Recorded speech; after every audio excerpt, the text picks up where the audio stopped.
Hello, hello, this is Stupid Trader, and let's talk the Spring 1 update.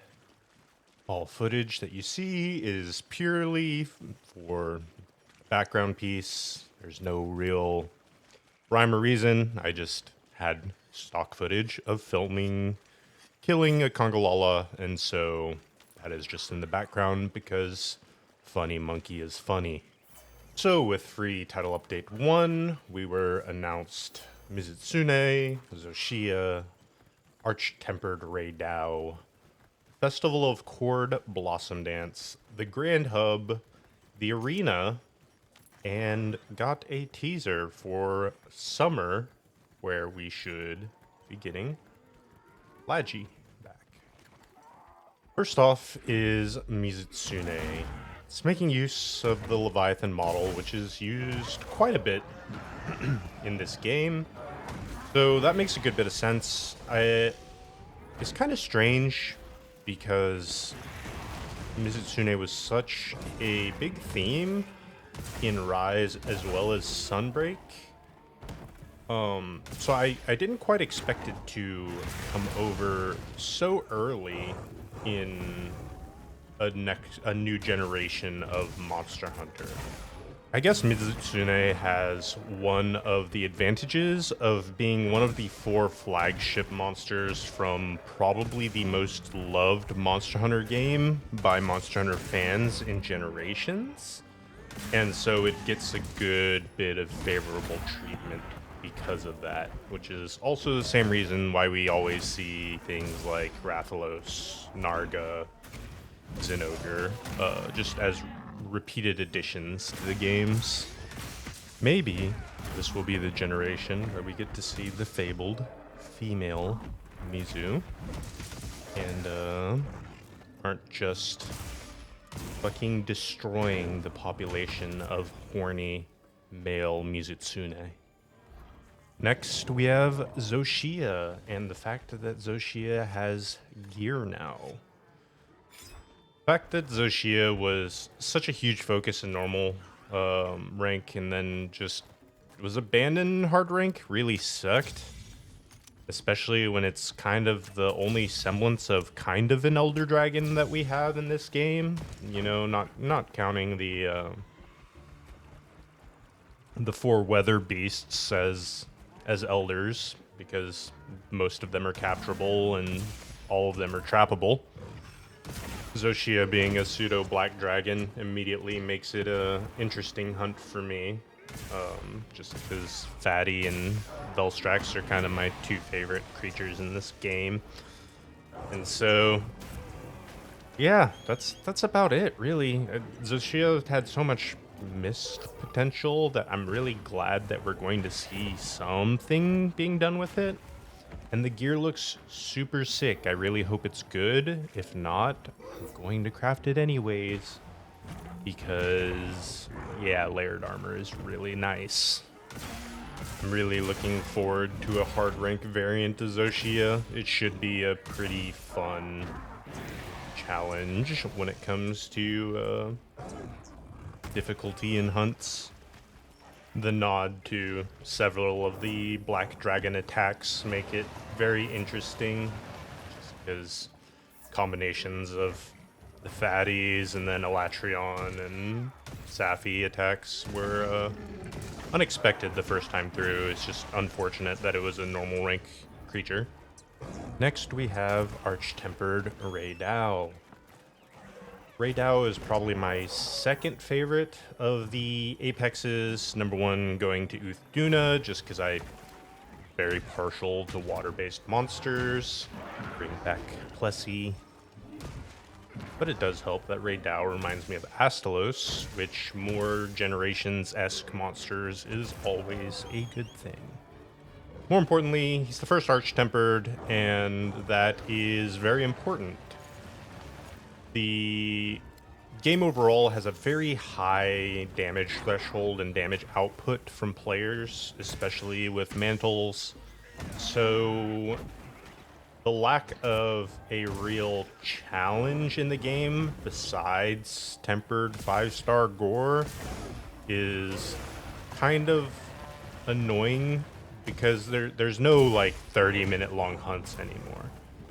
So hopefully Arch-Tempered Ray Dao can fulfill that kind of power fantasy of a creature that is just so powerful and so tanky that you don't really have room for mistakes, and can give us a first real difficulty check that isn't just get better gear, put on your mantle, fucking heal 50 million times, and just stat check it, because you will kill it eventually.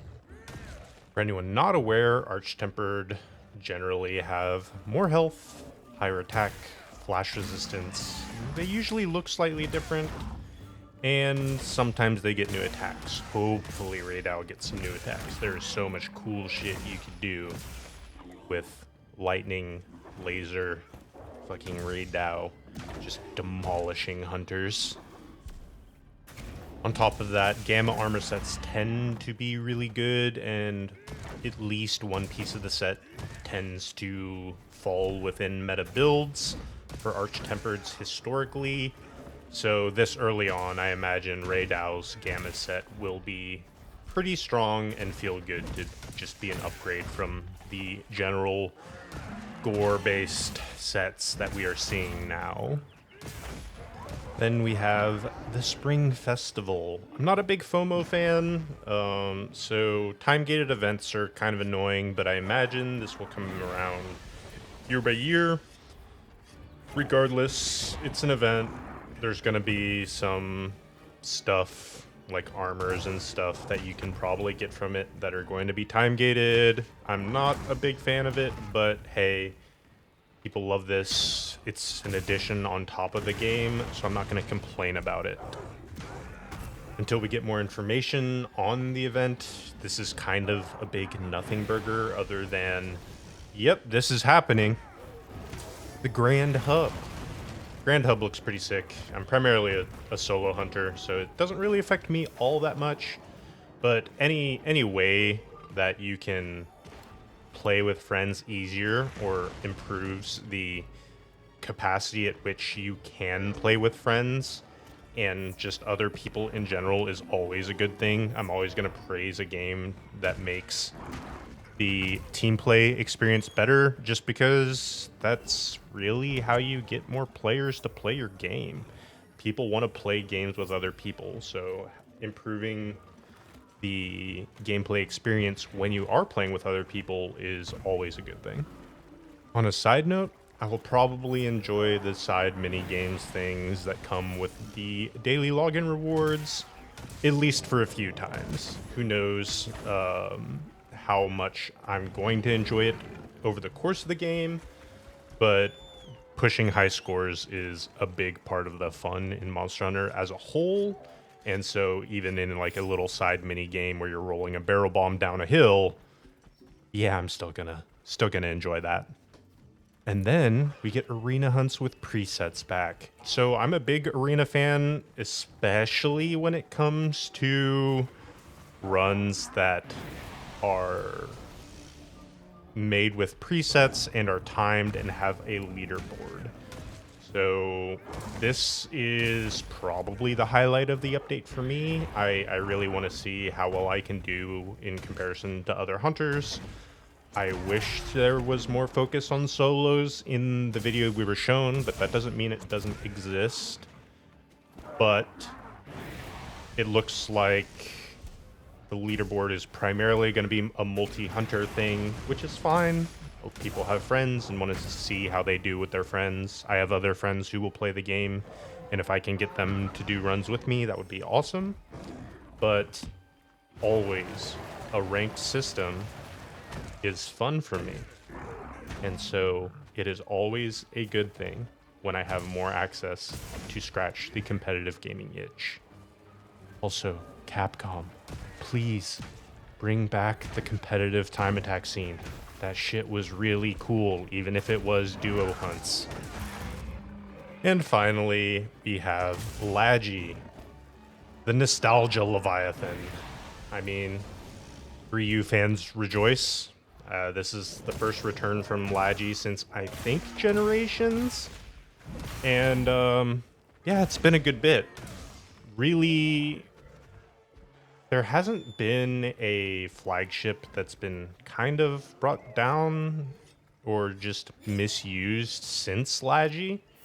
And a lot of it just comes down to the Leviathan model, I would assume, and just implementing it in prior games. But it's nice to see Lagi return, even if 3U wasn't my favorite game, and I prefer 4U. But one thing that I do kind of want to know is, would the water combat make sense in a world slash wilds type of game where your controls are a bit more fleshed out, PCs exist? So sure, right now where optimization is kind of shit, it's rough, but I imagine it is possibly doable as optimization gets better and as the game is more and more fleshed out. It would not surprise me to see water combat come back in some form. And I think that could be pretty cool. And Lagi would be a prime like example of something that they could reuse an asset and just get more content from the same creature that they already have in the game. And that's all from me. If you liked the video, please like, subscribe. I heard it helps, but I wouldn't know.